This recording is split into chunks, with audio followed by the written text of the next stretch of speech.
భవిష్యత్ ఆదాయం APSBCL APSDC పేరు పెట్టి లిక్కర్ సేల్స్ ఒక పక్క సిటిజన్స్ హై కాస్ట్ లో క్వాలిటీ లిక్కర్ నిన్నంతా నేను ఎక్స్ప్లెయిన్ చేశాను.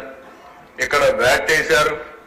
వ్యాట్ కూడా స్పెషల్ మార్జిన్ పేరుతో వ్యాట్ నుంచి ఆ ఫండ్స్ డైవర్ట్ చేశారు స్పెషల్ మార్జిన్ పేరుతో.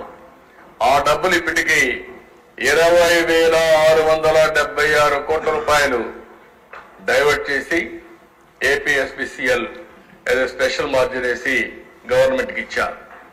ఇంకొక పక్కన అడిషనల్ రీటైల్ ఎక్సైజ్ ట్యాక్స్ అదేసి 14,277 కోట్ల రూపాయలు ఇప్పటి వరకు ఎస్క్రో ఇచ్చారు.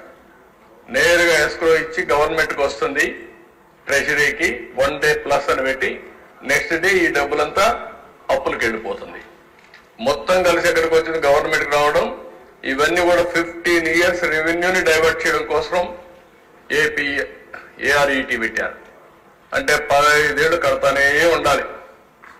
మనం కూడా ఇంకా ఈ రోజు నుంచి మనకు వచ్చిన ఆదాయం కాస్తో కోస్తో ఎక్సైజ్లో వస్తే అప్పులు కట్టడానికి సరిపోతుంది.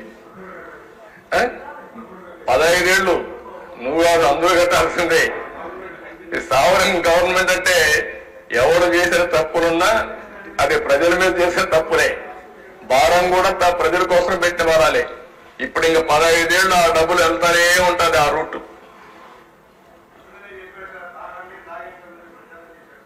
అందుకే తాగండి తాగించండి. ఇప్పుడు మొత్తం ఊడ్చేసి వెళ్ళిపోయాడు. మద్యపాన నిషేధం అన్నాడు, అయిపోయింది. ఇది మీరందరూ మళ్ళీ అర్థం చేసుకోవాలి. డబ్బుల కోసం వినూత్నంగా ఆలోచన ఎవరికి ఆలోచన వచ్చూడదు ప్రపంచంలో. స్వాతంత్రం వచ్చిన తర్వాత ఎవరికి రాలేదు. ఎక్సైజ్ లో కూడా డబ్బులు డైవర్ట్ చేయొచ్చు, లేకపోతే ఈ విధంగా అడిషనల్ రీటైల్ ఎక్సైజ్ ట్యాక్స్ చేయొచ్చు, వ్యాట్ కాకుండా స్పెషల్ మార్జిన్ ద్వారా కలెక్ట్ చేయొచ్చు. ఈ రెండు కలెక్ట్ చేసి మళ్ళీ సంక్షేమ కార్యక్రమాలు డైరెక్ట్ గా పెట్టచ్చు. లేకపోతే ఆయన లూట్ చేసిన దానికి మిగిలిన డబ్బులంతా ఇక్కడ డైవర్ట్ చేశాడు పీనట్స్ అని. అంటే ఎంత అరాచకం